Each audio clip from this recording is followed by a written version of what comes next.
Used to be in my day called cold calling. That horrible, dreaded feeling when we had to get on the phone and phone somebody brand new. Mrs. Cold Call, Mr. Cold Call, may they rest in peace. So, cold calling is dead.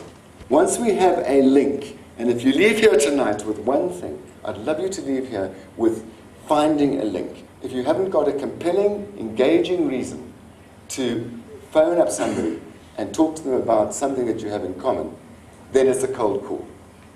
Rule it out. A couple of steps to warm calling.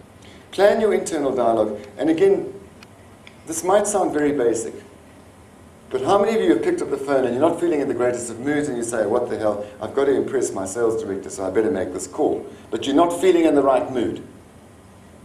So I'm suggesting to you, don't do it. The internal dialogue is merely centering around self-talk, the way we talk to ourselves. And we all know that there are ways that we talk positively about ourselves and the ways we talk negatively about ourselves. Do you know what effect that has? Because the way we talk to ourselves is the way we program ourselves in our performance. I'll give you a good example. I've been looking at some movies of Muhammad Ali, the great fighter. And do you know what Muhammad Ali used to say? His self-talk was so darn positive that even when he used to shave in the mornings and look at himself in the mirror, he would be killing that opponent. That was the power of the positive self-talk. He would go so far as to proclaim that to the press. And he would say, I'm going to knock this guy out in round 5 after 1 minute and 26 seconds. And he would proclaim it. How do you think his opponent felt when he walked into the ring in round 5? I've got 1 minute and 26 seconds left. If we're looking to get a cold call going or a warm call going, you know what I'm suggesting here? There's nothing wrong with saying to a prospect, I've had a good look at your website and do you know what? What does that do to the prospect? I wonder what they discovered.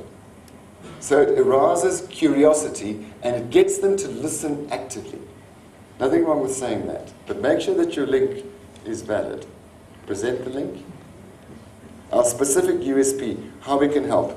You know, there's a lot of debate about USPs, and companies are told by sales gurus, identify your single most coherent, unique selling proposition and define it in one. I'm starting to doubt the value of that because I believe all of us have got a different number of USPs depending on the type of prospect that we are selling to. The other big problem with USPs is that we start to tell the prospect how fantastic we are. And we come back to it.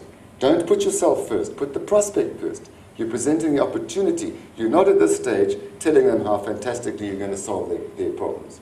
And of course a bit of names dropping does nothing. Now if you look at that last point, closing on a meeting, you've got the link, you've agreed the link with the prospect, you now have an agenda, and you have a reason to meet.